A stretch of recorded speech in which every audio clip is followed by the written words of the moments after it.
You're watching YouTube, the cable access of the 21st century.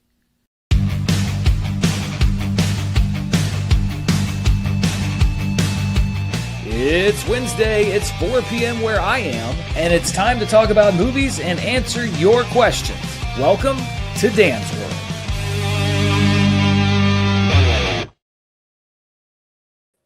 Hello, everybody. Can you see me? Can you hear me? That's a genuine question today because I was prepping the show. I have it down to it. Like, I've got my new setup. I'm like, I've got 10 minutes before the show. I'll be fine. And for some reason, my camera wouldn't register on the screen. Like, it wouldn't, like, I couldn't get it. So I had to check the connections. And then ultimately, as with all technical problems, I didn't do anything different and it just started working.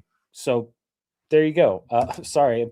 You could tell I had my bottle of water right in the front of that's the kind of day it's been. I just leave the water bottle in front of the camera before I start going on the show.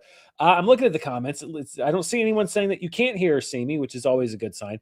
Welcome to Dan's World. It is my weekly live show where I'll be talking about some, movie news. And I apologize, first of all, if I'm a little hoarse or if I clear my throat. The weather in Arkansas, as it is in the spring, has been up and down. And has also been very wet and rainy and windy. And so it's kicked up every allergen possible in the air. So allergies have been giving me the business this week. Let me tell you, it's a bit later than usual, but it's going crazy. So I apologize if I'm a little hoarse, if I'm clearing my throat, if I have to drink some more water. It's just been kind of a crazy week. But we are going to talk about some of the latest news from CinemaCon. If you don't know what CinemaCon is, it is a big trade convention out in Las Vegas. It used to be held by the organization formerly known as NATO. They changed their name for obvious reasons.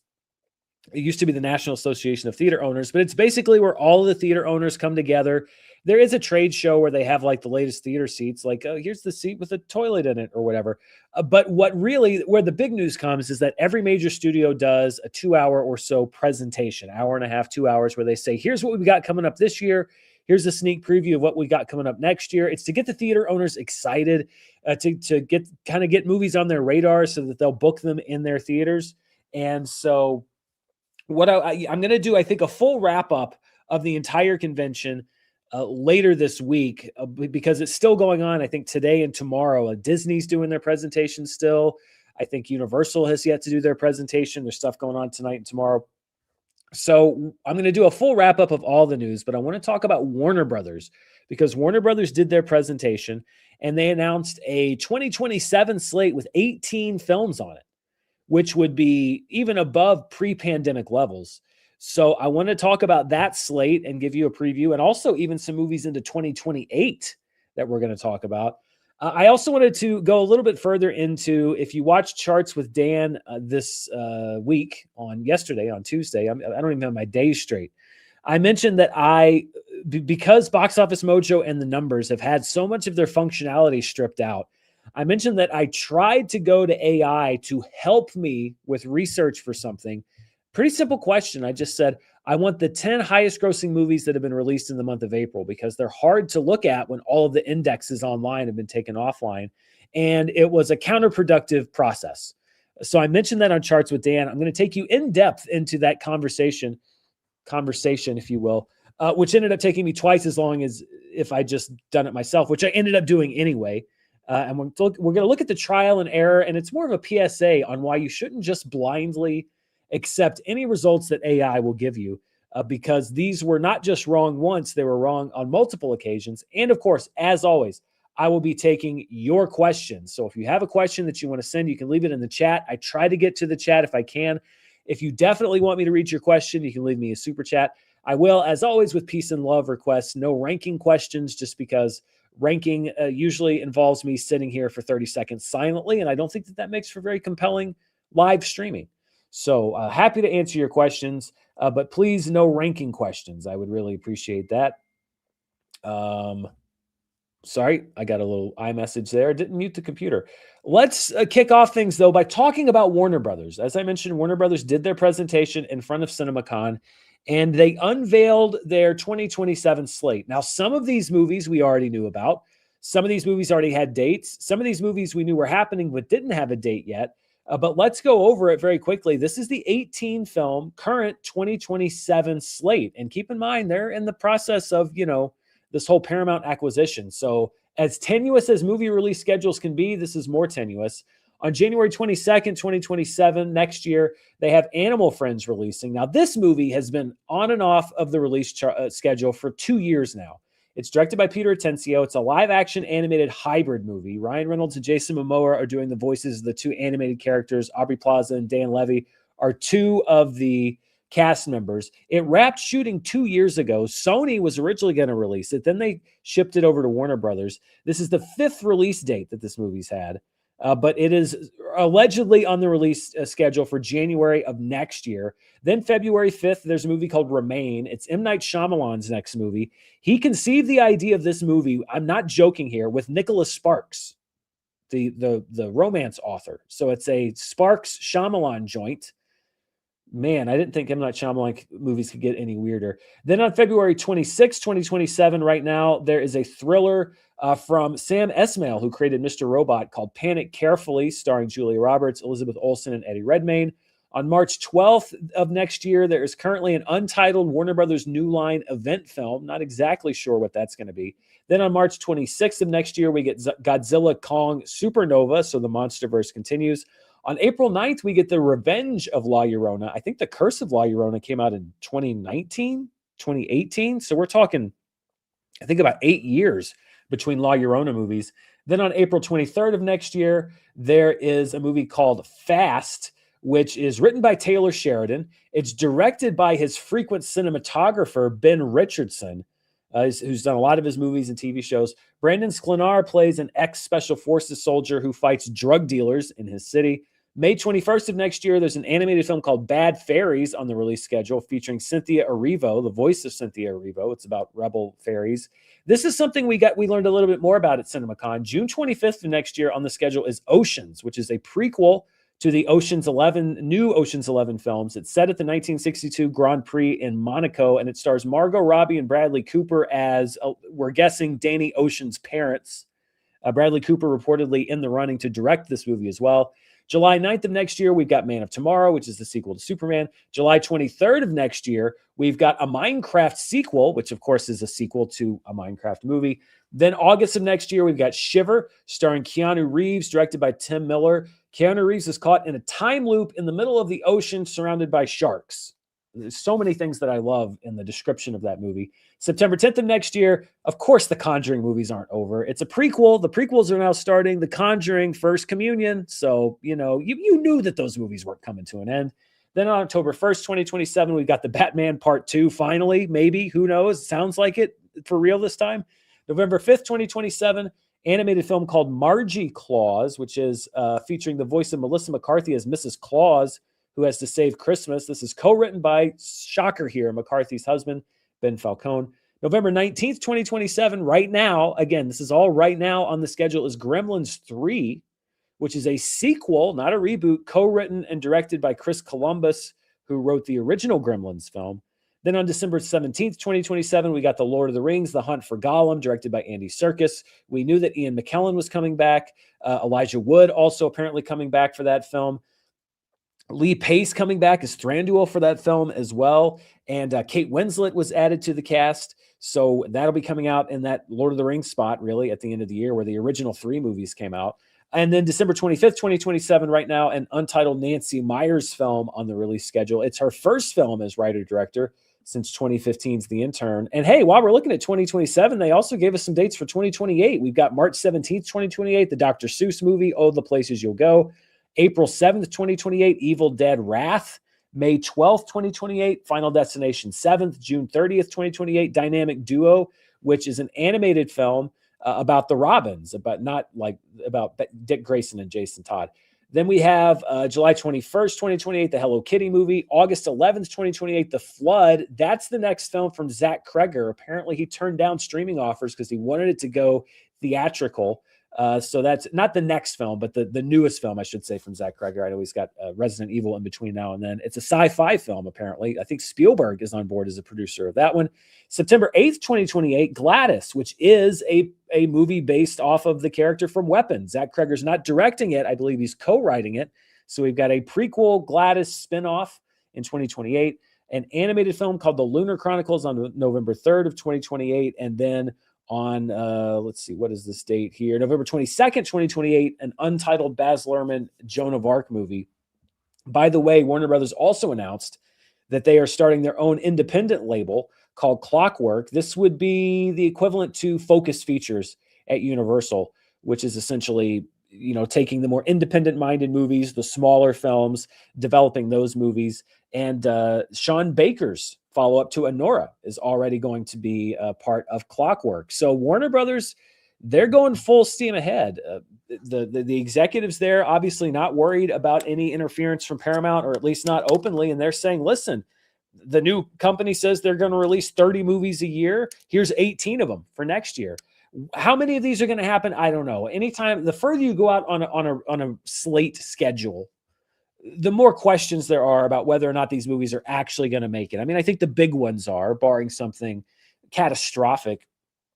But, I think that there was probably a strategy here from Warner Brothers saying everybody's questioning our future. So listen, we're going to project all the way out through the end of next year. We're going to project into 2028 because they want to put forward the, not illusion, I don't want to say illusion. They want to put forward a kind of a sign of strength. And keep in mind, corporations are crazy. The corporate world is crazy. Sometimes mergers don't happen. It seems like now people are really starting to build up resistance to this whole Paramount merger. And so let's say something happens. There's a government issue. There's a money issue. For some reason, let's say this deal doesn't go through. I think that there's probably 10 or 15% of Warner Brothers, their motivation behind this, saying, if the Paramount thing doesn't go through, we want to come back. You would assume still on the market for another buyer. We want to come back saying, look, here's what we're doing. Who cares that merger didn't work? Well, that's on them. It's not on us. This is our slate. This is what we're doing. We're projecting this show of strength. And, if these hit, I mean, this looks like a very potentially, there's some things I'm not so sure about. Mrs. Claus animated movie. I don't know about that, but there are some potential big hits here. So if I was Warner Brothers, and I do have to go back on the market, I think this is a pretty good slate to point to say, like, look, listen, next year we got a bunch of stuff that could potentially do very well. So I think that this kind of served two purposes for Warner Brothers, because they're not really in control of what happens with the Paramount merger. And, I don't think it's likely that it's going to get blocked. I'm not saying like I think it's going to get blocked. I think the chances are higher now than they were when it was first going through, because there was such a whirlwind around Netflix and what was happening with them, and then the last minute thing and dropping out and all that stuff. Now I think people are starting to take a hard look at the Paramount thing. I saw there's a letter, like 1,000 artists and actors, et cetera, signed this letter saying, don't do this. The theater owners are now starting to line up against it. It's going to get a lot, honestly, to be fair, a lot more regulatory look than I thought that it was going to get. And the government right now is very mercurial. I mean, you things can be going a certain way, and then something happens, and the winds can shift very suddenly, more so I think than any other administration that I can think of in the past, except for maybe one. So this is, I think, a pretty savvy move on Warner Brothers' part. Yes, the studios always do go out there and say, here's what we're doing. But I think this is very much Warner Brothers saying, listen, this business as usual. We're still going out there. We're still making big movies. It'll be great if we make these for Paramount. But hey, you know what? If we don't, we're open for business. Come and make us an offer. It would be crazy if this whole thing started over again, because Warner Brothers isn't just going to go like, oh, well, it fell through, we're not going to sell. No, they're going to be right back on the sales block. They're going to be, all right, who's next? Who's next? Step right up. Netflix, you back in. Apple, come here. Who wants to buy us? That's been the goal from the beginning, and it always was. That's what David Zaslav wanted to do. So take a drink of water a little earlier than before. So yeah. I grabbed this question. So we're going to go to the AI thing, but I just saw this question in the chat. Any thoughts on the Avatar, The Last Airbender movie leak? I saw that where Paramount had this animated feature that was supposed to go theatrical. Then they pulled it from theatrical, and then it got leaked. Apparently the whole movie's leaked now. I do not endorse watching leaks. To me, it's in the same realm as piracy, except it's kind of worse because it hasn't even come out yet. It may not be ready yet. But the longer you have a finished project just sitting around somewhere, kind of in limbo, I think the more likely it is that something like that's going to happen, that it's going to leak. I mean, that's the risk that you take because not all servers are secure, not all artists are discreet. You never know what's going to happen, and the longer something like that is hanging around, the more likely it is to leak. So I think that's unfortunate. It's unfortunate, I think, when any movie leaks because that's not the way it was ever intended to be seen, good or bad. And it's not something I support, and it's not something that I choose to watch personally. But yeah, I mean, I think that's just a byproduct of keeping a movie in limbo for so long, especially one that's in when a movie that gets that far down the line, when it's basically finished, it's on a lot of people's servers. It's been seen by a lot of people, and there's more motivation for some people to say, well, you know what, I want to get this out there. So yeah, and it's embarrassing for Paramount to have a whole movie get leaked like that. It's embarrassing for Paramount, and they've kind of been racking those up lately. So that's why I say this whole merger thing, things can shift very quickly. All right, so before we go strictly to your questions, and it might be a shorter show today, those have been famous last words for me, but you never know. I wanted to dive deeper into something I talked about on Charts this week, which is a attempted collaboration, if you will, or at least to use AI to help me research. You know, I know that AI is a touchy subject. I've already heard from people in the comments on Charts saying that no AI ever. Don't ever use AI for anything ever. And if that's your personal choice, I understand it. I am very wary, and I've said so on this show and many other shows here on the channel before. I'm wary of AI's role in general in just the marketplace and the workplace. I think I think that a lot of the economy right now is very shakily resting on AI. And if or in my opinion, when that bubble kind of bursts, I think that's going to cause a lot of economic pain. I think that there are a lot of companies that are looking to cut people out. And it's happening already where people are laying off people to replace them with AI. And I don't think that's not necessarily, that isn't a good thing. That's a bad thing for people, for jobs. And I think it should stay completely away from anything creative as far as replacing the artistic endeavors of a human being. No, absolutely not. But, you know, I have said also that I think that AI can be a helpful tool as an assistant, as something that can help you do something that you yourself would do that just might take you a little bit longer. And so, as I mentioned earlier in the show, a lot of the functionality from Box Office Mojo was stripped out years ago. And the Numbers, which is usually my go-to site, has had a redesign that for the last month plus has stripped it of most of its functionality. And on this week's Charts with Dan, I wanted to present a chart of the 10 highest grossing films that were released in the month of April. Now, in the old days of Box Office Mojo, that was a chart. You just scroll through all-time records, monthly records, April, boom, there you go. That's not there anymore. And the way that they list things, it's not easily searchable as well. And it was not one of my pre-existing charts. And what I'm going to have to do at some point is just take 3 or 4 days and sit down and just manually enter into my own database the 1,000 highest grossing movies of all time with their release dates and everything else to make it searchable for myself, because it used to be easy to find on the internet, but that is becoming more and more rare. And I need to have that information. I refer back to it all the time on Charts. So I was going to just go through the highest grossing movies of all time on Box Office Mojo and discount mentally the ones I knew didn't open in April, and then check on other ones that I wasn't sure about and add the ones that I knew about. But I said, well, you know, I've used this Google Gemini for a couple things. I have it because I have some Google Workplace applications that help me with I bought danmurrell.com so that I could have the Dan at danmurrell.com. So I have it for some sort of office type stuff.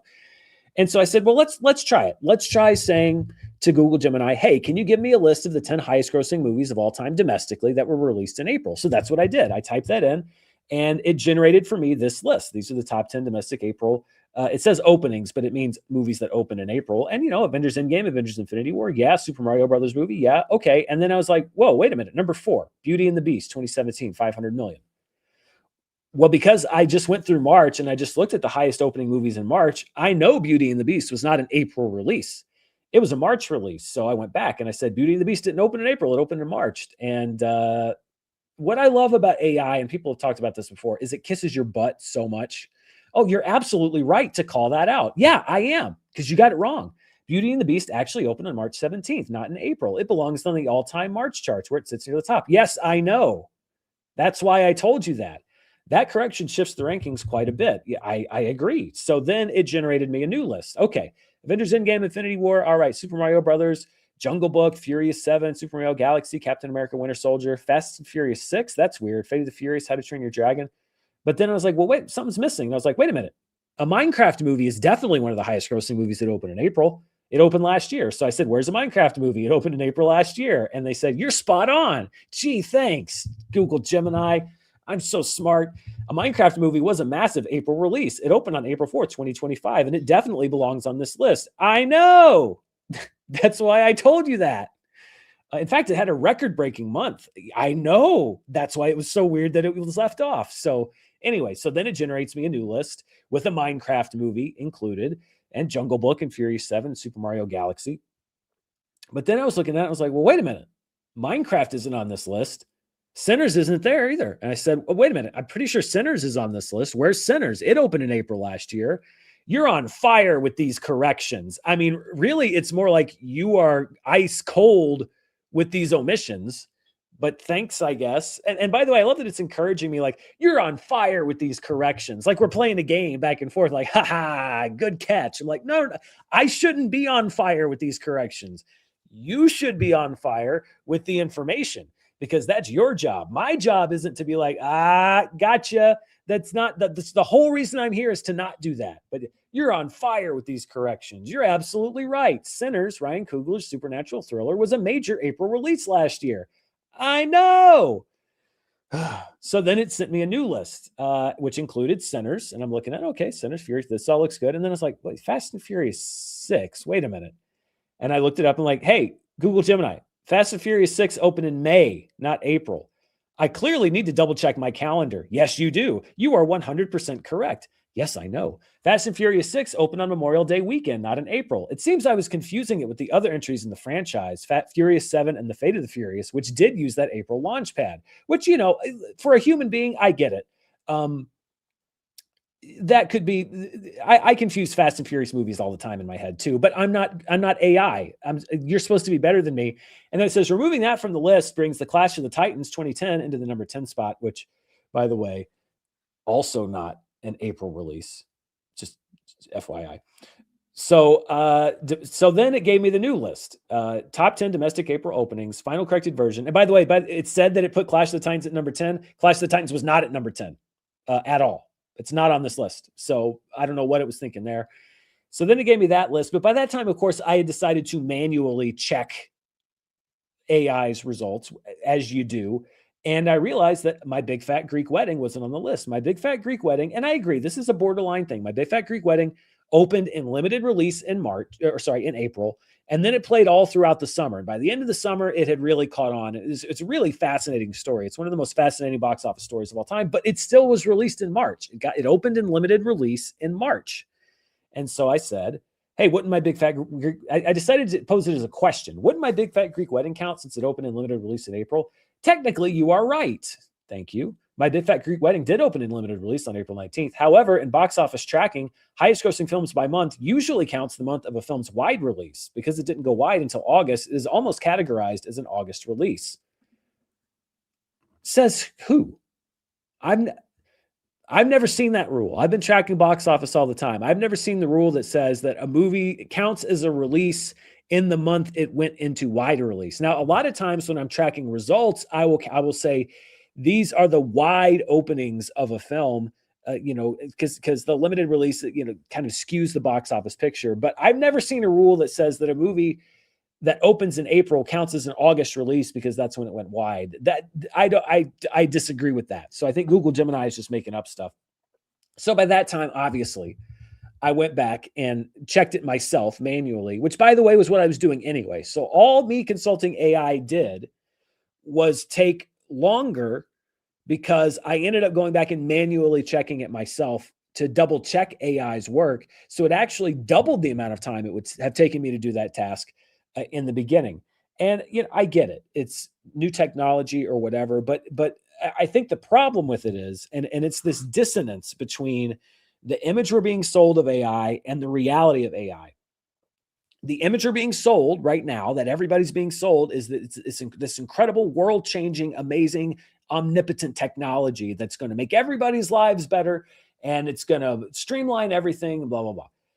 The reality of it is that in a lot of applications right now, and especially this kind of thing where I'm asking it to go through databases and stuff, it's not very reliable. But people believe the hype, or they just assume that because it's AI, that it's automatically real. I would imagine that a lot of people who were doing in my position would say, would have asked for the first chart and not double checked any of that information, and it would have been rife with errors. I mean, if you just went with, excuse me, if you just went with this chart and said, these are the 10 highest grossing movies that open in April, you would have a March opener on there. You would have a May opener on there. You wouldn't have opening movies, two huge movies that opened in 2025. Can you imagine if I had published this chart on Charts with Dan? Like, I get corrected when I get like a syllable wrong, or when something says week 2 and not week 3, or when people think that I say something wrong that isn't actually wrong, or people say that I didn't say something that I actually said. Like, I get so many corrections and that kind of stuff anyway. Can you imagine the reaction if I had just trusted AI and put that chart out there, which was half wrong? It would be bad for me. It would make me look bad. It would be an embarrassment, and it would be only my fault. I don't blame AI because it's flawed. It's a flawed something in that database. Something's flawed there. But the onus is on me to double check it. And I'm glad that I did. But this is why I say it's almost like a PSA. I think that AI does have a place, especially when you're trying to comb through all of these massive amounts of data. When it gets accurate, I'm sure it will be very helpful. But I think that people just automatically assume that anything it says is true. And that's not the case. That's why with the whole snake thing, when I said I put a picture of the snake into AI and said, what is this? And it was like, oh, it's harmless. It's like, well, that brings me like 50% comfort, but I'm not betting my life on that because I don't know if that's true. You're telling me it's true. But like, that snake could have been like, I'm curious if I had sent that picture, like told AI that the picture of that snake I sent was like, actually, no, that's not a rat snake. That is a, some sort of a poisonous snake. And like, oh, good catch. You might be right about that. Well, but I wouldn't have been. It's like a feedback loop. And so that's why I say, I think that there is a place for it to potentially assist people and actually make them more efficient. Not in the sense of like efficiencies in the way that the corporate world uses it, where it's like efficiencies, meaning we're going to take your job away and give it to an AI. I mean, actually efficient, where you can take the workers that you currently have and increase the quality of their work so that you have the same number of people, but the work gets better instead of having fewer people and machines that do worse work, which seems to be kind of what they're moving toward. So I think that there is a place for AI, but that's not what anybody wants to use it for. They just want to use it to replace people. So I'm sure in a year from now, there's going to be some hit AI box office show that gets 10 times the viewership of my show that's completely generated by AI and is wrong, but nobody really cares. But right now, we're not there yet. And yeah, so PSA, AI can be helpful. You can have it help you with things, but don't trust it. It's not accurate. It's not reliably accurate.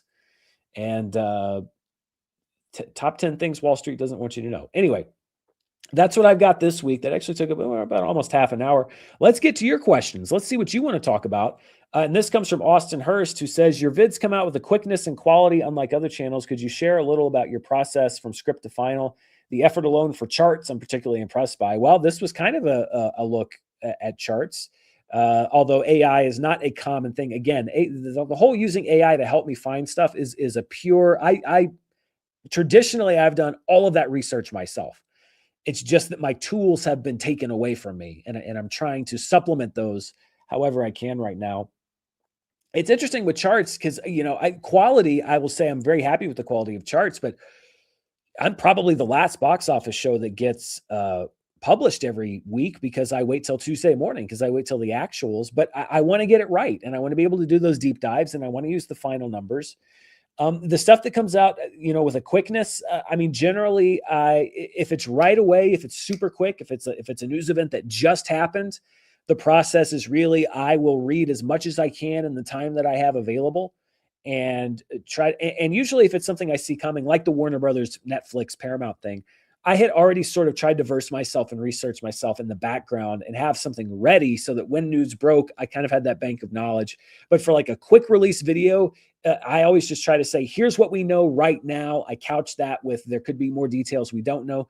Usually, once I'm done editing something, I will go back and see if there's any other information that's been shared so that I could add that to the video. Or in the case of the whole Netflix Warner Brothers thing, I had already filmed the video, and by the time I filmed it, Netflix had dropped out. So I filmed a completely different video with the new details.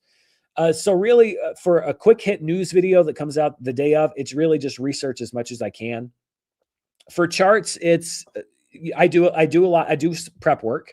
So, leading up to when a movie comes out, I will usually pre-research stuff. So, for example, the Michael Jackson movie that comes out next weekend, I will do probably some pre-research into biopic openings or musician openings, movies that are based on musicians, stuff like that, so that I have that base knowledge and I can just slot Michael in. If it hits that top 10, I can just slot that in and have it ready to go and not have to do all the research on Sunday and Monday and everything, to have all of that. You have to spread it out or else those days are going to become untenable.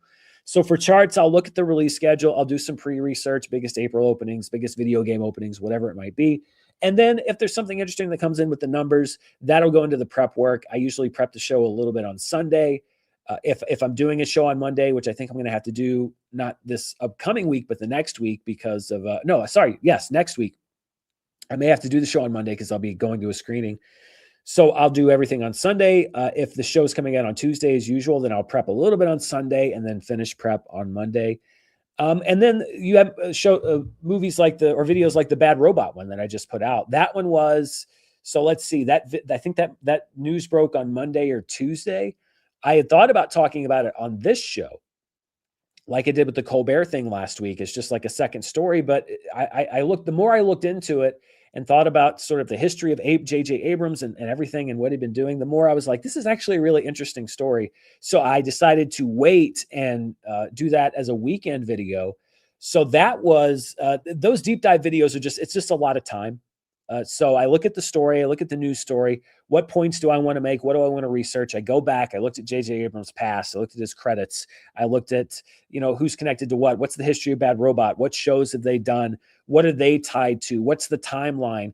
How relevant is Star Wars to this? Well, I think it's somewhat relevant. Okay, so let's go back to that. Let's get the timeline right on that. What's my commentary on all of it? So that's a very long time spent in the pre-production process, in the writing of it, researching, fact-checking. I do the best I can. I usually get one or two things wrong. I try not to. And then a lot of the shooting is probably the shortest because those are the kind of videos I'll often do off prompter because they're so sort of heavily scripted with so many details. I do have a prompter that I use sometimes. So those are usually prompter videos. The shoots don't take long. And then the edit takes a long time. I'd say that the Bad Robot video was probably a 8 to 10 hour edit minimum for me because I wanted to lay in the elements, the news stories, the screen grabs, the clips, everything else. So those videos are much more, they take a lot longer, but they also perform well. So it really depends on the format, the timing, and everything else. But the main thing I always want to try to make sure I'm doing is that I'm accurate. I don't want to do something reactionary and not accurate. And I also want to make sure that I have a point in what I'm doing. So that's a basic rundown. It's a very long answer to your question. Al 109 said, who are some of your favorite movie villains of the past decade so far? Not to be political, but I love Sebastian Stan's take in The Apprentice. Oh boy, this is kind of like a ranking question.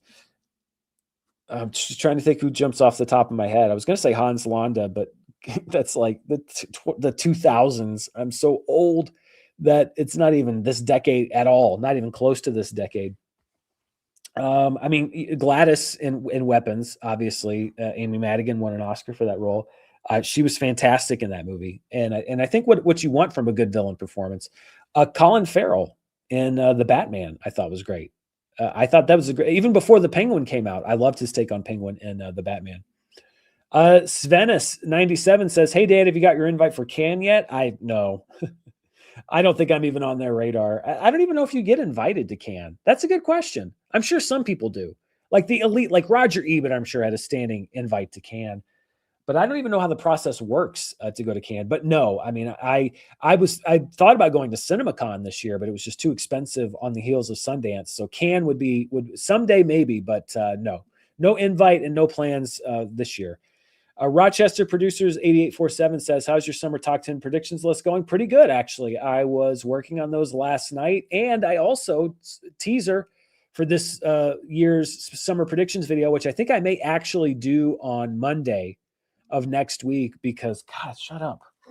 Sorry, my phone is buzzing, buzzing, buzzing. What I may actually do my summer predictions next week because Michael is opening the week after. And so I imagine there's probably going to be a lot to talk about. And I don't want to jam the show too much, but I've also come up with an accuracy formula. And this is at the suggestion of a couple people over the years who said, you always judge your accuracy by how many movies out of 10 movies correct you got on the list. But can you come up with a formula as far as maybe extra points for the ones that you got exactly right? I said this is going to be the number 3 movie. It was the number 3 movie, or a formula for when you get movies wrong. You predicted it was going to be first and it was 8th. And so I did come up with a formula that I worked on last night, and I did come up with my most accurate year, which includes movies I got right on the list out of 10, movies I got wrong, and how accurate I was in placement. And the results actually kind of surprised me. So check that out. Tom Hiffman says, "Hi, Dan. Did you see the Matinee Collector's Edition 4K? It uses the original artwork. I hate when they change the poster art on physical releases." I did not see that, but I wish I knew their name off the top of my head. There was a commenter who clued me into the fact that the version that I do have for Matinee, if you take out the Blu-ray cover and reverse it, it has the original box art on it. So I did that. That was one of my favorite comments ever. So the version I have now does actually feature the original poster art. I've got that Matinee poster hanging in the hall right now. Hitty99 says, "Hey, Dan, if you're a fan of Bob Mortimer, have you seen his episodes of the show How I Lied to You? They are pretty awesome. He's David Mitchell's nemesis. Keep up the good work. Love watching you every week." I've not seen a lot of Bob Mortimer outside of Taskmaster and Last One Laughing. But I'm guessing, I think that's like a panel show, right? In the UK. I have not seen that. There's not a lot of those that make it over here, although I have seen some clips on YouTube. But I want to look up more Bob Mortimer because he's hilarious. I love him. Freakstop95 says, "Reviews for Mummy and Normal soon? Thanks." Maybe The Mummy. I'm not sure about Normal. Normal particularly, I just don't know if I'm that interested, and I don't know how interested people might be. The Mummy, I might go check out Lee Cronin's The Mummy. But I've also got the CinemaCon video that I want to do, which I think could push that review to maybe Friday because I want to be timely on CinemaCon. So I don't know. We'll see. Or sorry, would push that review to Saturday potentially, but maybe. Damian Fenton 3880 says, "Hi, Dan. I have an annoying cold and don't have energy to pay attention to a movie. So thanks for keeping me entertained here for a while." Oh, geez. I mean, I would hope if you could pay attention to me, you could pay attention to a movie. But I get it. Sometimes you just don't want to intellectually engage with anything. I've been there, especially when you've got a cold and you're just annoyed, because that's how I get when I have a cold. I'm not fun to be around on a cold. I'm just annoyed, vaguely annoyed until it passes. So I get it. I'm happy I could help you pass the time. Christopher Brickner 5181 says, "What is this generation Star Wars? Sequels were focus of 15, 17, and part 19. There was also Rogue One, Solo, Mandalorian, and many other shows and games that are completely unrelated to the sequels." What is this generation Star Wars? I mean, it depends on how you define this generation. I'd say Lord of the Rings and Harry Potter are close to that, but I mean, they're coming up on 25 years since then. I don't know if we've had a multimedia franchise the size of Star Wars. There aren't many franchises the size of Star Wars to begin with anyway. This generation Star Wars, I mean, Dune maybe, but we'll see how the third film does. But I think that Lord of the Rings and Harry Potter in the 21st century are maybe the two, and the MCU, obviously. That would probably be the closest, is the MCU. Would be the ones that have been closest to matching the size of something like Star Wars. Hedy or Hidai 99 says, I think I accidentally messed up my first super chat. If you like Bob Mortimer, you should see his episodes of Would I Lie to You? He's David Mitchell's nemesis. So fun. Thank you. Yeah, I wasn't sure if it was How I Lie to You or Would I Lie to You, because sometimes they're even called different things across the pond. So, but yeah, I will check that out. Gerardo O. Ariano says, do you plan or thoughts on Wit/Netflix One Piece anime? Do you plan I'm guessing you're asking if I plan on watching the One Piece, the anime One Piece. I don't think so. There's just so much to get into, and I don't think that I could. It's just a lot, and I have so much that's competing for my attention. I don't believe so, but I'm still a fan of the live action show. B Percival 98 says, love James Cameron's films, but him supporting the Paramount WB merger is kind of a contradiction because he didn't want Sony to buy Paramount, as it would take it down to 4 major studios as opposed to 5. Yeah, yes, I agree. James Cameron and David Ellison and Skydance have done business together for a very long time. And money rules everything in Hollywood. Money and connections. And there are some people who sort of in an abstract way will support something or not support something, but then when their own personal interests are at stake, they all of a sudden kind of tend to have a little bit of an easier time with it. I was surprised at James Cameron because he's so, unapologetically vocal on stuff and so harsh on things.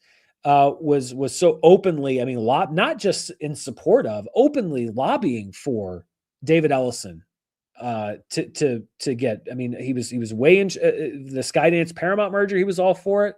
He was vocally against Netflix acquiring. And again, you don't have to connect the dots there. He's worked with Skydance. He's worked with Dave Ellison. They have a relationship, a business relationship.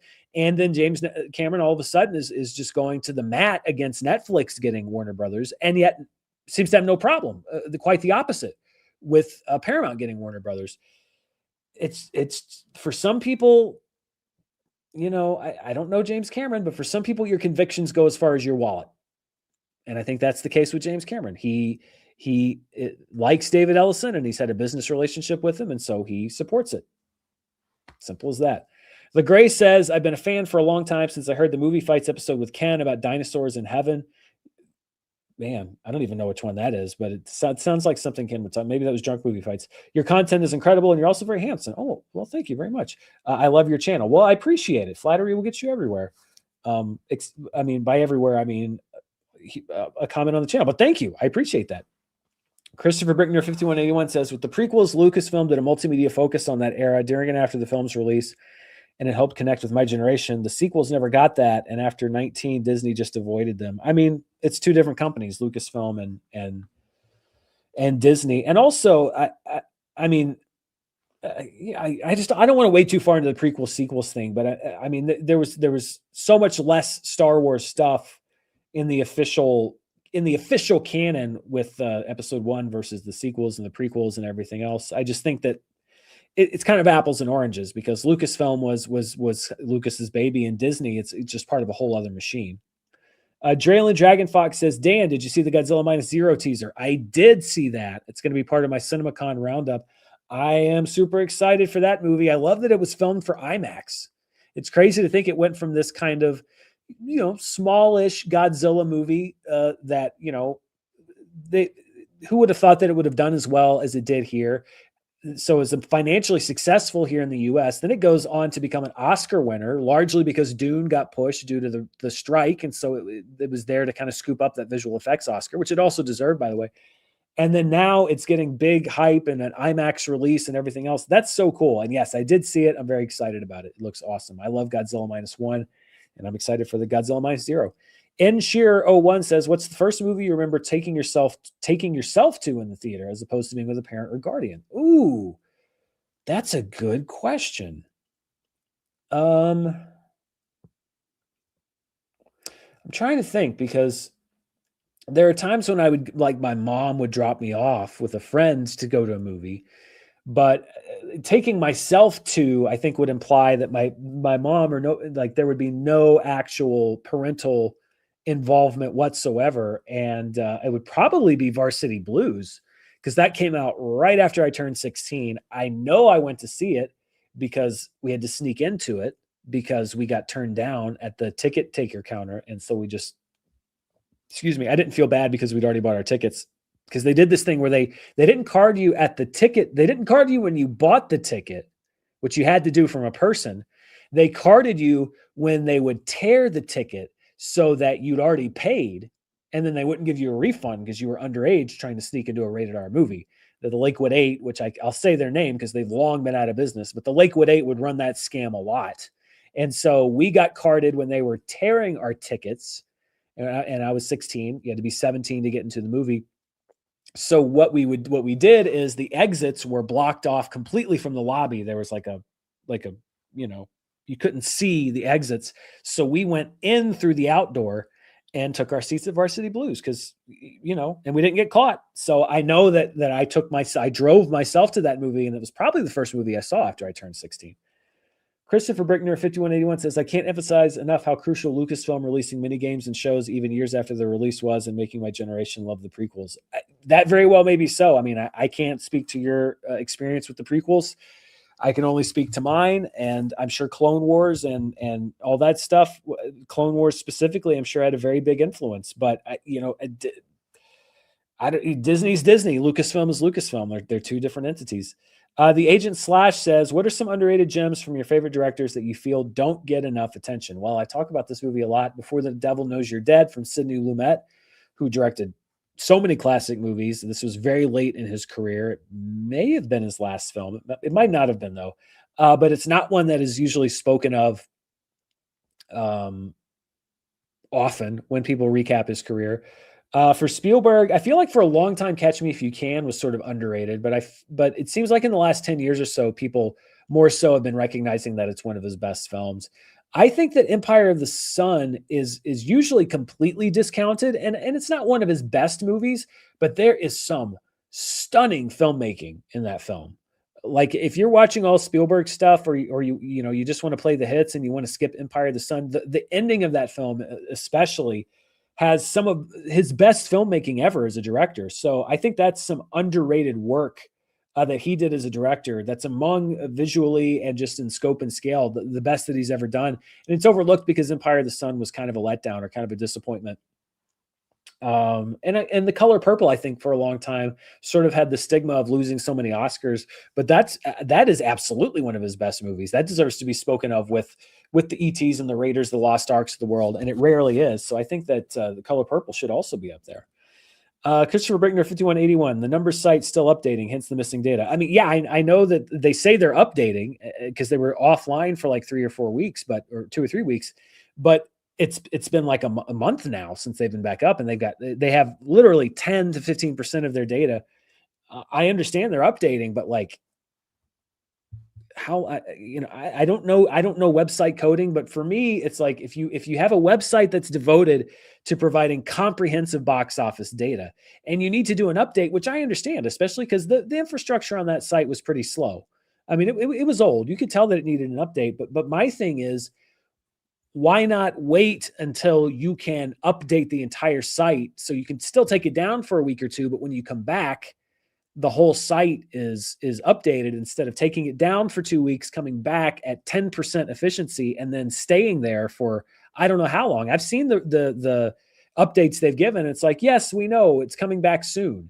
And it's been coming back soon for like 3 weeks. It's in the meantime, they're functionally useless for a lot of what I use them for. And I know they're not catering to the people like me, but they kind of are, because it's the box office people, the people that care about this stuff. Clay7729 says, hey, Dan, should you be able to lie to an audience in your film or promo, for instance, saying based on a true story when it's clearly not true, or a Blair Witch situation? Wouldn't false advertising be an issue eventually? Thanks. That's a good question, because I know Fargo said that it was based on a true story, and it was definitely not based on a true story. Blair Witch gave out the impression that it was real when it wasn't real. I think that it depends on what the material effect on your film is. I think that Blair Witch as a movie was better served by this sort of mystique and aura of people thinking. And again, I don't think they ever explicitly said this is real. They just said, hey, they did the viral marketing thing. And after the movie came out, they didn't keep that up. I think with Fargo, I mean, again, it just sort of, I think that's more of an artistic choice. I think where you have to have a problem is when you are legitimately as a producer saying this is based on factual events and factual people. If it's not, I don't know about false advertising, but I think that it could be sort of a morally gray area. But there are plenty of other movies that are based on a true story and real people that have nothing to do with factually what happened. The Blind Side, I think, being one of them. If you read about the actual story of The Blind Side, what the movie is almost nothing to do with real life. So then it's like, well, then do you have to start policing that? I think the only thing where you really have to worry about complications is if it's defamatory. I know that Titanic ran into that with, I think it was Lightoller, one of the officers that they depicted in the movie, shooting people and committing suicide and all that stuff. And the family's just like, wait a minute, that's not what happened at all. That's where you run into an issue. As far as false advertising, I don't necessarily think it would fall into that. I just think that the audience will generally determine whether they're fed up with something or not. Darth Muffet says, could you talk to the Sony exec speech to theater owners? Get off the ads crack and bring down prices. The next day, the cinema CEO didn't seem to respond, but emphasized the movie window as key. I don't know exactly I read a little bit about the speech, but I think that he said basically fewer ads and prices are too high. And I mean, that's what everybody's been saying. I think that it's kind of interesting. I'd love to see what Sony's cut is of the box office receipts for their films, because one easy way to help ticket prices go down is to negotiate a smaller cut with the theaters. And so is well within Sony's capability. If they think business would be better served by having ticket prices go down, it is well within their capability to go to the theater chains and say, we're going to negotiate a smaller cut. So instead of taking 70% or 60% of the opening weekend for Spider-Man or Beyond the Spider-Verse, we'll only take 50%. And that will allow you to cut the ticket price of that movie from $18 to $14. And that'll increase the business. That's one way they could do it. They could undercut everybody and say, we're going to take less and you can charge less for our movies. I'd be curious to know if Sony's gone to the theater chains and proposed that. I'm guessing they haven't, because they want the theater owners to eat that money. They want the theater owners to drop ticket prices and make less. And I would imagine he wants to make the same amount of money. The ads thing, I agree. That's entirely on the theater chains, and it's something they have to address. But I think it is interesting, for Sony to say you need to bring down ticket prices. I would love to know if Sony has negotiated their rate and their cut, because I bet they haven't. Just a guess. Cartoon 49 says, favorite films of the 90s or 2000s that are not talked about often. That's a ranking question. That's sneaky. I say the same ones over and over. Shattered Glass, Confidence. I should just sit down and make a list of like 20 and then just pull one off every time, because it's hard to sit here and think of that on the spot. But I would say Shattered Glass and Confidence would be two of them. And I've mentioned them many times before on the show. So those are the ones I think of immediately. Drew Skizzy says, currently watching The Pit, Survivor, Invincible, Scrubs, and now Euphoria. Are you watching any of those besides The Pit? Super excited for the finale. I'm very excited for the finale. So yes, I'm watching The Pit. I am watching Survivor. I have not watched Survivor in several years, but I'm watching it for the 50th season. And if I never hear the phrase Billie Eilish boomerang idol again, it'll be too soon. It's interesting to see the play, because I know a lot of the players and a lot of the players I don't know. It's interesting to see them play, but it's kind of reminding me of why I stopped watching Survivor in the first place, which is it was a very compelling game anyway. The interpersonal dynamics and all of that stuff. And they have just loaded it with like, you found the Billie Eilish boomerang idol. You have to give it to another person on the tribe, but it can't be on your tribe, and tell them, but they won't know who it's from. And then then they can use it as an immunity idol. But if they get voted out and they haven't used it, then the idol boomerangs back to you. and it's just a twist upon twist, a thing. We're going to take the tribe and bring it back to 15 people on one beach together. But the first time, we're going to split you into groups of 5, and we're going to vote 3 people out. They're going to be random groups of 5. So the people that get voted out, them getting voted out really has nothing to do with the group that they're in. So it's never before happened, and never again. But it's just like, just play the game. The game is great. The personal dynamics are great. That's what makes people love the show, and they're just obsessed with what. But there's a twist. No twist. Just play the game. And so it's frustrating me, and I'm realizing why I stopped watching Survivor in the first place, because it's like, get out of their way. Let them play the game. That's what's great about the show. So I'm liking it, but I'm also just frustrated by it. And they're having like Mr. Beast is on this season. They had a whole. So okay. I apologize, but we're going to go on a whole Survivor side quest here. So there was a whole thing about they had a musician on. I forget his name. It's just escaped me at the moment. They had him on. It was like a special guest, and then he did like a concert in the middle of the show. He played like 5 minutes of the show was him playing, and then we watched him like spearfishing and stuff. And people are like, why are you go back? This is not a show about this guy. This is a show about the castaways. But the thing that was just as crazy to me was, there was a reward challenge, and Jeff Probst is explaining the challenge, and he goes, "Want to know what you're playing for?" As he always does. And he's like, the winning tribe gets to eat a delicious meal from Applebee's. And of course, that's not shocking, because Applebee's, there's always been corporate sponsors. So like, you get to go drink a delicious Bud Light. I get it. It's advertising. But then Jeff Probst on the air for like 3 minutes goes through the entire menu. He's like, you're going to start with some delicious jalapeno poppers, a new recipe from Applebee's with a delicious ranch dipping sauce. Then for your main course, you couldn't go to Applebee's without getting the delicious double pound sirloin made with top Wagyu beef and a delicious side of sweet potato fries. And for dessert, and he goes like, it's like he is a server at your table, explaining the menu. He's pitching the Applebee's menu. That to me was just as crazy as the whole concert thing and falling. It's just like, Jeff Probst has taken 3 minutes of Survivor to tell me exactly what's on the menu at Applebee's. It's crazy. Just play the game. I get you have to pay the bills, but like, there has to be some kind of a middle ground between not having Applebee's on the show and having Applebee's on the show and describing the entire menu. What was the question? Are there any other shows I'm watching? The Boys. I've watched the first episode of The Boys, and I'm going to watch probably the next 2 tonight or tomorrow. Trying to think if there's anything I'm watching in real time. I finally finished A Night of the Seven Kingdoms. I know a lot of you were asking. I finished that this weekend. I thought it was good. But yeah, no, I've never watched Euphoria, Scrubs, Invincible. I'm not really into. The Pit, Survivor, and a whole bunch of stuff I still need to watch. So. Sorry for that whole side quest thing, but I have nowhere else to talk about my thoughts about Survivor. Jason Webster 9300 says, with AI avatars of many deceased actors likely to headline/feature in films initially, your thoughts in terms of the potential of films we could see?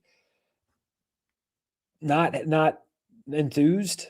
I know there's the Val Kilmer movie, which is they say that his estate granted permission, and he always wanted to do this part. But I don't want to see digital recreations of actors that I love, because I'm sorry, you cannot write me a program that can show me what they would have thought of in that moment as a human being. You have to, you can't. It can't dream that up. It can't imagine that. It has to be based on an input of something. So it's either a fabrication of somebody else, or it's a regurgitation of something they've already done. It's not a genuine performance. It is a recreation or a fabrication of a version of something that they did before. So I don't want to see that. I'm not enthused about seeing that. I don't want to see I feel bad that Val Kilmer had this movie he always wanted to do, but I don't want to see what a computer's idea of Val Kilmer is. I was very happy with the Val Kilmer that we had, and I don't want to see him getting some kind of representation that this is him or this is what we would have done. No, you have no way of knowing that. None whatsoever. So no, not excited. That's where I am, off the AI train completely. Damon Briga says, yo, the fans are clamoring for Dan's Minion Marathon. Keep on clamoring. Not going to happen. Cartoon 49 says, we have seen, so it's not, no. We have seen many legacy sequels and remakes over the past years of popular films. What are some weird and obscure films that should get that treatment? That's kind of a ranking question too. Open-ended questions are kind of the same as ranking questions. What many legacy films, sequels, and remakes over the past years of popular films? What are some weird and obscure films that should get that treatment? Weird and obscure me. I'm sorry I'm not better on my feet. I really am. I wish that I had a brain that could, I mean, trivia and stuff I can do, but like I so want to give you a good answer that I can't just blurt out an answer. I don't know anything that comes to mind. I feel so bad when someone asks me a question like that and I can't think of an answer off the top of my head, but I don't just want to BS an answer for you. I want to give you a good, thoughtful answer. And a legacy sequel or a remake that should get like a weird or obscure film that should get that treatment. I don't know, because I feel like if it's weird and obscure, it almost should stay that way. Like you can't, it's hard to remake weird and obscure. If it's weird and obscure to like try to recreate that in some way, to me, kind of ruins the effect of it. So I almost feel like the more weird and the more obscure it is, the more you should leave it alone, because it's already kind of singular. And then if you're going to remake it or do a legacy sequel, it's just kind of makes it less so. It's kind of a cop-out answer. That's the best I got. I'm so sorry.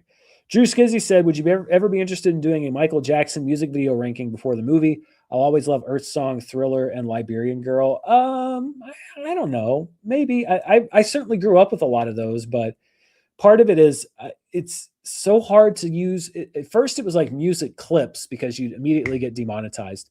And now it's even images. Even if you'll notice in my reviews, I use still frames because I started using video footage from trailers as coverage for my reviews, and they got copyright claimed, and they take my monetization, which means I don't make any money off of that.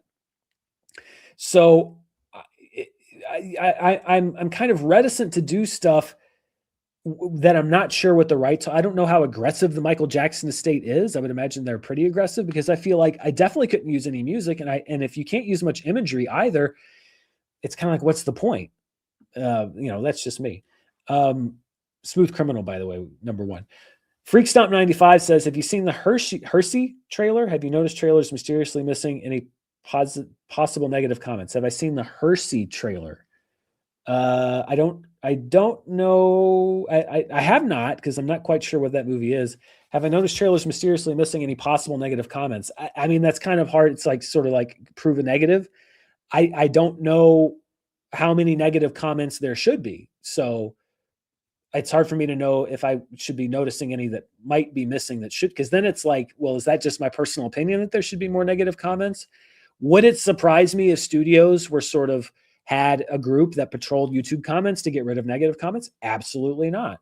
It's there for advertising, and YouTube allows people to moderate their comments section. So it wouldn't shock me if I heard that there were negative comments that were getting deleted, because it's meant to hype the movie up. I'm not saying that's right or wrong, but it wouldn't surprise me if there were. James Michael Perry says, what was the first movie you saw at the cinema? The first movie I remember seeing at the cinema was An American Tail with my grandmother when I was, what would that be, 3 years old, 4 years old? Yeah, it has a very special place in my heart for me for that reason, and because it was with my grandmother. Damian Barriga says, you're incredible at answering so many questions with immediately thoughtful answers, plus a wealth of info on the spot. Where do you think that skill comes from? That's so funny, because I just sat here bashing my inability to do the same thing. I don't know. I just kind of try to come up with the best answer that I can think of on the spot. And I guess it just comes from a lifetime of watching movies. Other than that, I have no real answers to you. I just kind of try to give you my best thoughts that I can come up with in the moment. Emir Hades 3211 says, is Jaws a perfect film? I think that Jaws is as close as you can get to a perfect film. Yeah. It depends on what your idea of perfection is. There are no perfect films in the sense of like, you cannot find a single flaw, meaning there is a continuity error in Jaws. I'm sure there are, I'm sure that there are minor, a performance that's maybe not the best, or a line that's kind of dubbed sloppily. But I think an overall effect, I think that Jaws is as perfect a film as you can get. I think The Godfather is as perfect a film as you can get. I think There Will Be Blood is as perfect a film as you can get. Um, so yeah, I think perfect film is very much a personal determination. For me, it's is there anything about this movie that I would do differently or that I think could work better? And if the answer is no, it's pretty much a perfect film. DCL Chronicles says, "Hi Dan, greetings from Germany. Big fan since your Screen Junkies days. Very glad Movie Fights is back. When will we see you there again? Oh yes, and yes, watch What I Lie to You. It's great. I would be happy to go back to do Movie Fights whenever they want me back. It's an expense for them to fly me out there, so I understand why, but I would love to go back whenever they'd like to have me. No current plans though." Drew Skizzy says, "Man, the numbers have been rough late, missing so much data. Glad you brought attention to it. Really hope it gets fixed soon. It used to be the best site." I agree. It's unfortunate. And I understand that they don't have Amazon money. They're running at reduced capacity, but I just wish that they could have held off on this update and come back when everything was ready instead of being out of commission for so long. Damien Briga says, "Were you ever a movie hopper as a teen? As a teen, I have fond memories of watching Pirates 2, You Mean Dupree, and Little Man all in one afternoon. Only one of them was good. Story time, please. You can confide in us, Dan." Well, it depends on what you define as a movie hopper. Would I go see multiple movies in one day? Yes, and I still do that. I would not jump from theater to theater without paying. Not a chance. I guess I was kind of square when I was a teenager, but I loved movies so much that even then, to me, that's like stealing. If you want to see the movie, you pay to see the movie. You don't just go from one theater into another theater without paying. That's wrong. That's stealing. Textbook. I mean, it's not even sort of like, I know that, and I've talked about the fact that people disagree with me on piracy, but like, there's that sort of intellectual debate of like, well, is it really stealing if they're charging so much money for you? But like to go into a movie you didn't pay for, in my mind, that's stealing. You are consuming a product taking that you did not pay for, that has a price in the window. So no, I never went into a movie theater after seeing one movie to another movie without paying. But yes, I have many times in my life seen multiple movies in one day. I think the most I've seen, well, I mean, Sundance, 4 or 5 in one day, but that's part of a festival. So theater hopping with ticket sales, yes. Theater hopping, just buying a ticket for one movie and going into different movies all day, no. I could never do it. I had friends that did it. I could never do it. Jason Webster 9300 says, "With Drive My Car, Godzilla -1, and Kokuho earning financial and critical success and Oscar recognition, could Japanese cinema be entering a golden era rivaling the 1950s? I think possibly. I mean, we've certainly seen South Korean cinema in the last decade really gain prominence. Anime is exploding in popularity. And I think that it's all largely because of the distribution model. This is one of the advantages in the new distribution model is you can get Japanese cinema and South Korean cinema and cinema from all over the world in front of people much easier with Netflix, which is particularly Netflix is very devoted to acquiring and presenting cinema from all over the world, India, Germany, you name it. And it's because they're a global company. But I think that Japanese cinema certainly has a chance of really entering a new golden age. And I welcome it because I love a lot of the films that are made in Japan. And I'm glad that they're getting a wider audience. Damon Briga says, "Icy flavor at the movies plus popcorn or nachos." I don't drink ices very much because I can't have too much sugar. It's not like a diabetic thing. It's a stomach thing. My stomach can't process a whole lot of sugar without me having to leave in the middle of the movie and go to the bathroom. So I don't usually get ices. Plus, I don't drink a lot of calories. So I'm usually just a diet soda guy, boring. Popcorn or nachos? 80% of the time, I'd say popcorn. That's usually if I've already eaten lunch and I'm going to like a evening movie. Not, having already eaten something that day. However, if I'm going to a movie where I have not yet eaten that day, then nachos are my go-to because I love nachos. I love nachos at the movies and I love nachos at the ballpark. And I understand that the quality at both places is not good, but that's part of the appeal. I love great nachos in a restaurant too. And I love nachos with big gloppy cheese that comes out of a bag. I think we're down to our last question. I'll do a pass through the regular comments. So if you have another question, send it in right now because otherwise we're going to wrap up in a couple minutes. Clay7729 says, "Number site still updating. Just do the damn thing." Yeah, That would be apparently I have a catchphrase with some called "Just do the damn thing." I would agree. Just do the damn thing. Let's see. Dan, I believe you missed my super chat. It was asked before the show started. I was asking it since you seem to like anime. Have you seen Attack on Titan? I have to say, I would check your records because I have all my super chats here, and I do not see your super chat among my list of super chats. So I apologize. It didn't come through on my end, but I have seen Attack on Titan. I think a couple people have asked about it before, and I thought that there were parts of it that were amazing. I think it kind of got lost in the middle a little bit. It lost me in the middle a little bit, but then I enjoyed the ending too. But it's sort of gone so far kind of off the road when it was very focused on the main conflict is when it had me a little bit more, and then as the mythology kind of erupted, it got a little tough to follow for me. But I thought that there was some fantastic storytelling in there, and I thought the animation was really good, and there's some great characters. So yeah. Let's see. Czar Stephen says, I also never jump from movie screening to movie screening, sans the ticket. Yeah, I mean, I'm not going to sit there and harshly judge anybody. It's just a personal decision for me. I do think it's stealing, but that's just me. TC Reyes says, will you ever go to CinemaCon? I'd love to at some point. It's just gotten more expensive. And also, it's tough to do. It costs so much money, and I would never recover what I put into it. Never from programming on the channel. So it's like, how much of an expense can I take? And I'm not I'm not even a Jeremy Johns or Chris Stuckman sized YouTuber. I'm 10% of their size, 15% of their size if I'm lucky. And so I wish that I had more. I wish that I had more resources to do that, but I don't. I have to be realistic, and I have to live inside my means. So yeah. Jacob Crable. Oh, I guess the movie we're talking about was Hershey from Angel. So no, I have not seen the trailer for that film. Let's see. Sponge the Editor says, I know Disney and Paramount are insane with copyright recently. Well, they're all insane with copyright. And the thing is, they can, and I apologize if I'm going over well-trodden ground, but they can claim your video. They can just claim it. They can just say, this uses our footage, and YouTube says, okay, it's been claimed. And then you can reply to that copyright claim and say, no, that's not a valid claim because it's fair use, and here's the source. And so they can release the claim, which maybe happens 1 out of every 10 times. They can not reply, which means after 30 days, the clock runs out and the claim is released, and the money's been put in escrow and you get the money back. And then about half the times they say, nope, it's still ours. And then you have to go into a whole other process. And that process can result in your channel getting a strike against it. So you have to determine, is it worth that risk or is it not worth that risk?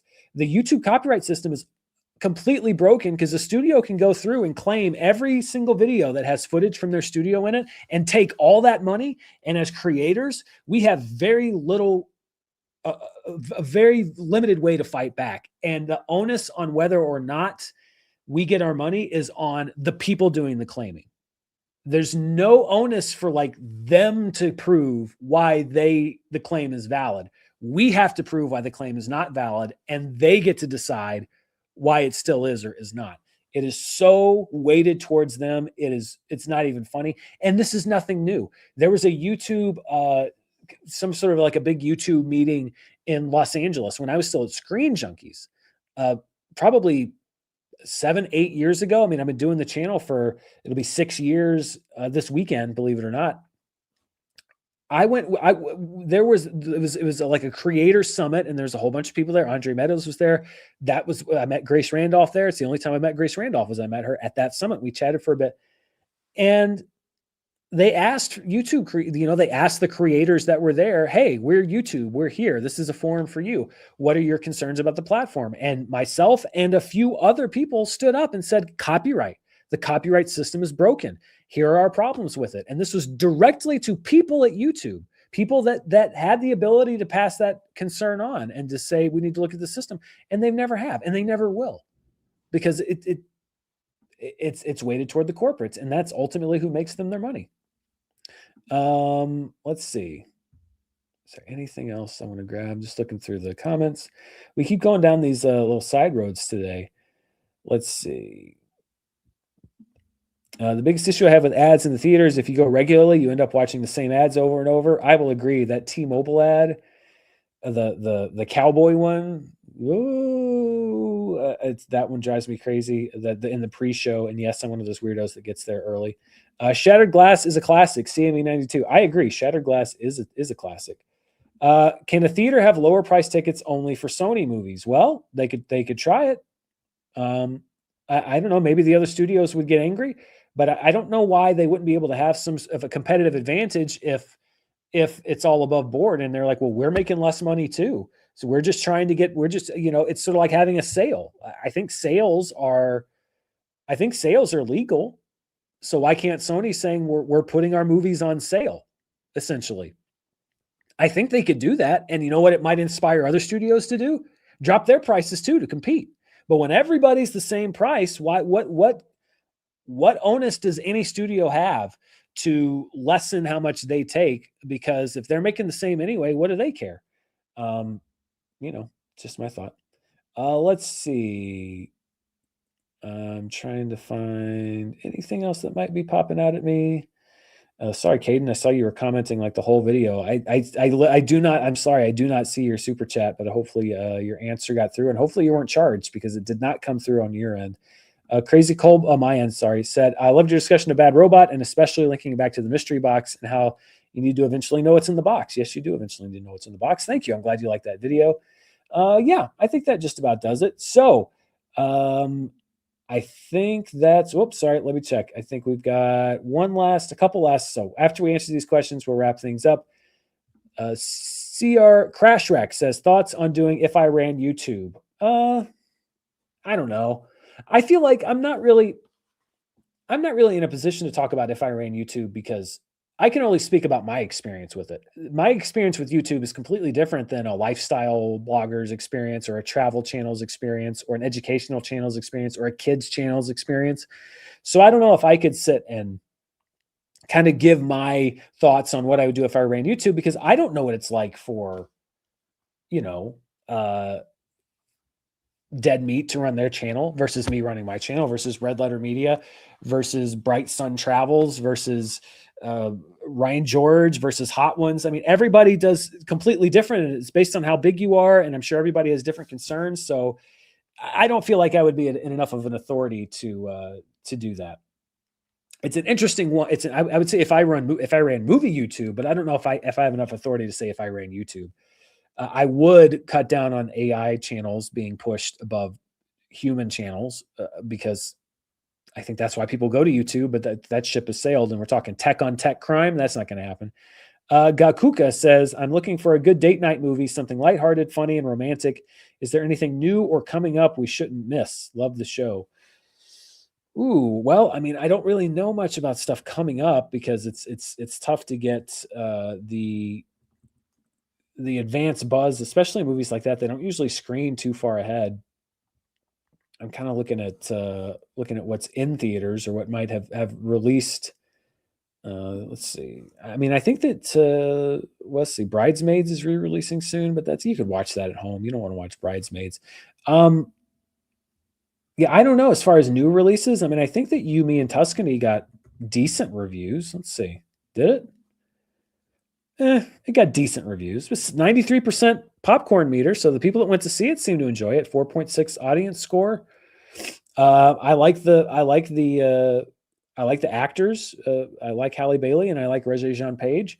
So I'd say that could be worth a shot because I feel like critics can be a little hard on romantic comedies.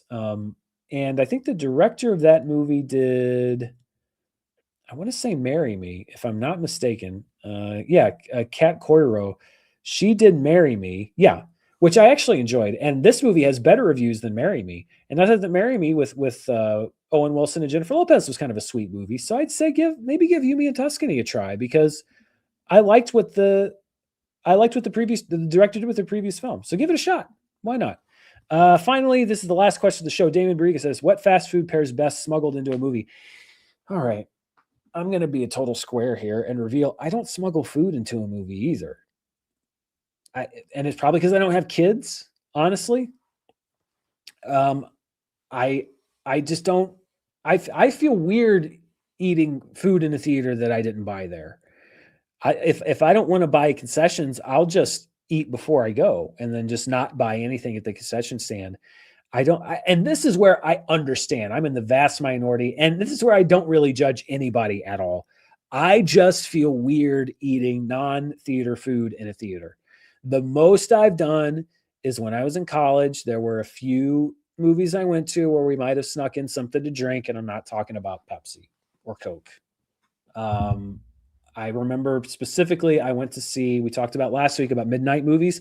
I went to see episode 3, Revenge of the Sith, at midnight, the night that it opened, and I had a bunch of friends that didn't go, and they said, "We want to go see Star Wars, Dan. We got to go." And I said, "The only way I'm going to see that movie again is if I'm heavily intoxicated," and that's how I saw it again. So, this was all in college, and I think that you can be really annoying. I don't endorse that. I'm just saying that's the only time I really snuck anything into a movie. But I know people are on a budget.